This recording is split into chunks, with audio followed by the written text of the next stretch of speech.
Rozmýšľate nad zvýšením alebo znížením základného imania vašej spoločnosti? Tento krok si vyžaduje presne stanovený právny postup, bez ktorého zmena nebude platná. Uvažujem, že by sme zvýšili základné imanie našej spoločnosti.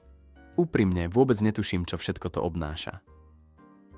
Je to bežná zmena, ale patrí medzi tie formálnejšie.